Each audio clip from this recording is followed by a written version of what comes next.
Hammaga assalomu alaykum. Bugun Azilka E83 programmamizni 31-pin programmamizni ko'rsataman. Hozir terminalda birinchi tushuntirib oling. Cobalt mashinasiga ulangan 2024 avtomat Cobalt tishlana qilyapti. Hozir terminal bu vaqtda tishlana qilguncha men ko'rsataman. Hop, funksiyalarini.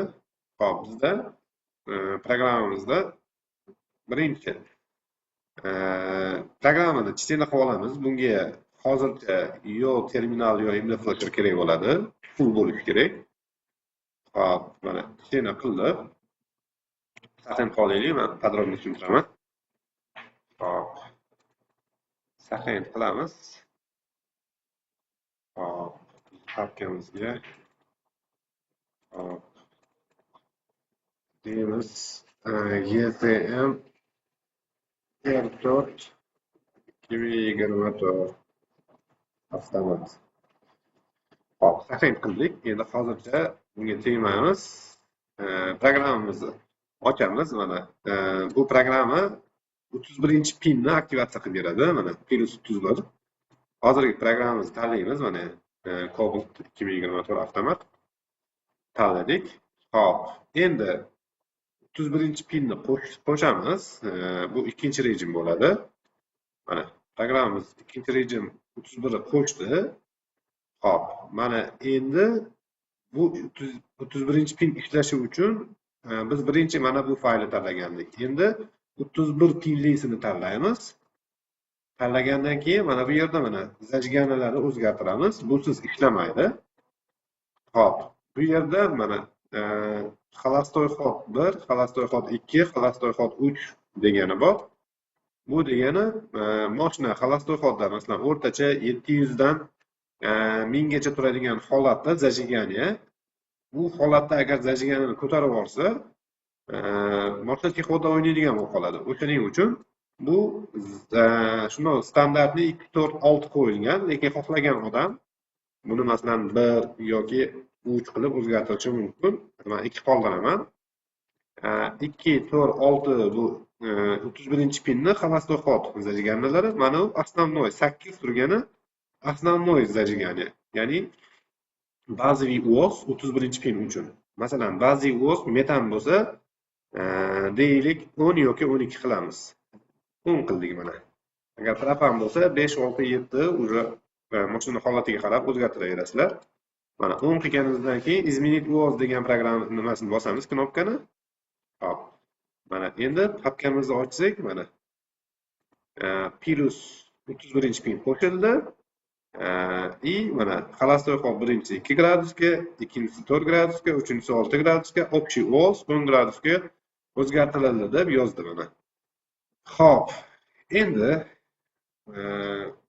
bu programmamizni tanlaymiz. 31-pin tayyorlagan.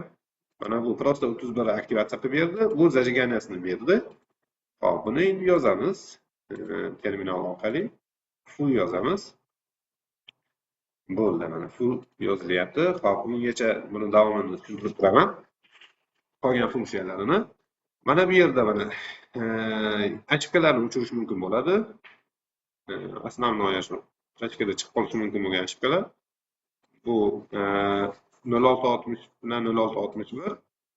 Bunda mana yevro 0 qiladi. Birinchisi mana добавить parol degani. Hozir bu biz qilgan holatda plastikka parolsiz bo'ldi. Ya'ni chitena qilib, o'zgartirib yozish mumkin bo'ladi. Faqat ko'chirib olib yozish imkoni yo'q. Ko'chirib turib kombikda yozaman desa, achibga berib miya ishdan chiqadi. Faqat yozilgan odamning o'zi kompyuterda chitena qilib, o'zgartirib, kalibrovkani o'zini yozib olsa, muammo qolmaydi. Bizdagi основной hamma настройка kalibrovkada bo'ladi. 31-pin bo'lsa, polni full flashda bo'ladi. Agar full flash yozaman desa, achibga berib, mashina zayd bo'lmay qoladi. Endi agar kimdir parol qo'ymoqchi bo'lsa, bu o'zini xohishiga qarab, o'zini holatida по умолчанию deydimi? Standartli holatida 31 pin qo'shgan holatda, hozir men qo'shgan holatda paroli bo'lmaydi. Mabodo добавить parol deb mana yer ishga qo'yib yozsa, mana добавить qilsa, hop, mana boshqatdan qilaylik, mana boshdan ko'rsataman. Stok holatidan добавить parol qilib, plus 31 pin qildi. Hop, mana bu pastdagi narsalarning hammasi mana bu pichkalar boshqalarga mana bu knopka javob beradi. Masalan, ashkalarni o'chiradigan bo'lsa ham bu pichkadan qo'ygandan keyin mana bu knopka ishlaydi. Tepadagilarga mana bu изменить voz deydi. Hop, shunga tepaga olib qo'ydim ularni. Hop, mana endi parol bilan qo'yilgandan keyin mana bu yerda mana yozyapti. Заводской bizniki GCM Aptor 2024 edi. Plus password plus 31 deyapti. Parol ham qo'shildi, 31-pin ham qo'shildi deyapti. Hop, endi buni yana bir marta tanlaymiz. Zajigani berish uchun. Endi zajigani beramiz. Bunga masalan 6 gradus zajigani berdik. Изменить voz. Mana. Endi mana parol 31-pin и zajigani berildi bu yoqqa. Hop, buni yozib oladigan bo'lsak, bundan keyin parol bilan ulanadigan bo'lib qoladi. To'g'ridan to'g'ri ulanib stokka qaytarish iloji yo'q. Chitena qilish ham, yozish ham iloji yo'q bo'ladi. Buni parolni topish uchun nima qilish kerak bo'ladi degan savolga javob mashinaning o'zini sitkeyi bor. Mana bu yerga sitkeyi kiritish kerak bo'ladi. Sitkeyi masalan deylik, bu yerga kiritilgandan keyin bu yerda uznat sitkeyi qilsak, mana bu yerda chiqazib beradi. Sitkeyni bu sitkey orqali keyin kirish mumkin bo'ladi. Mana hozir ko'rsam, buni yozib bo'ldi. Hop, hozir mana diskaning qilamiz. Uzildik, ya'ni EBUdan chiqdik. Hozir only rejimda mana ko'ramiz pasportini. Hop. EBU identifikatsiyasini ko'ramiz. Mana 2024. Mana bu mana sitkeyi 5207. Hozir bunda paroli yo'q. To'g'ridan to'g'ri mana ulanishimiz mumkin. Ulanyapti, muammo yo'q. To'g'ridan to'g'ri ishlayveradi. Hop, bu endi terminal ulanishi. Hozir skaner qilib, men nimada ham ko'rsataman. Skanlatda ham ulanishini ko'rsataman. Skanlatda ham bemalol chena qilib, o'zgartirib yozish mumkin bo'ladi. Agarki ustani o'zi parol qo'ymasa.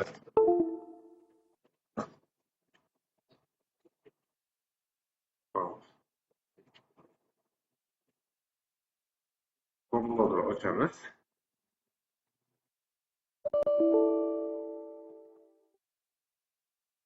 Kompyuter uzilganmi?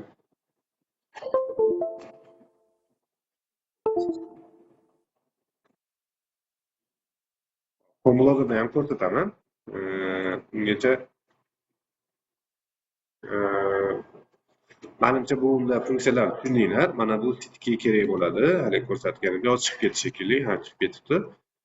O'sha sitga bu yerga kiritgandan keyingina parol beradi. O'sha parol orqali ulanish mumkin bo'ladi. Ulanib yo stok zavodga yozish kerak bo'ladi, yoki boshqa stokka yozib olish kerak bo'ladi.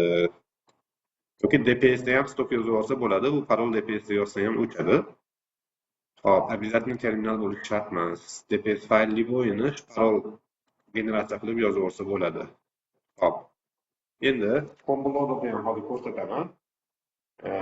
Chitena beradimi, yo'qmi? Hop, azdelka E83 tanlaymiz. Pasportini ko'ramiz.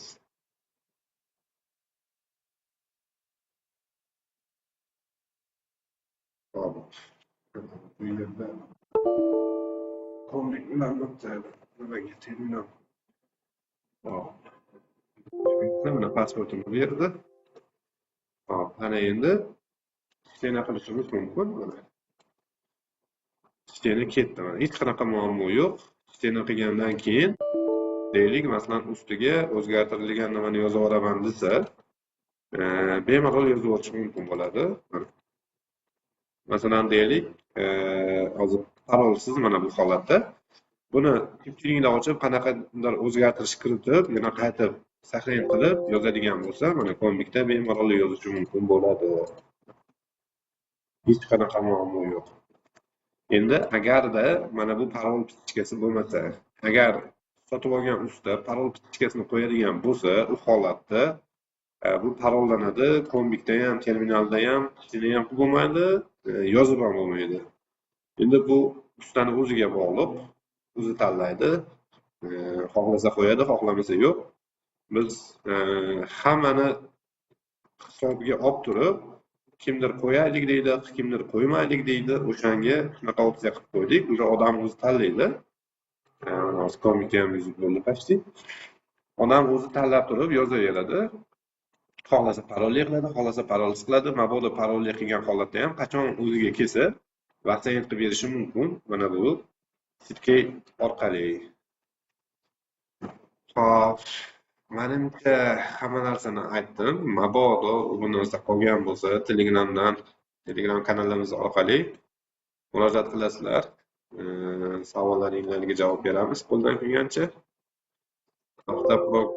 Kuzatishda davom etinglar. Xudo xohlasa qo'ldan kelgancha yangiliklar qilishda davom etamiz.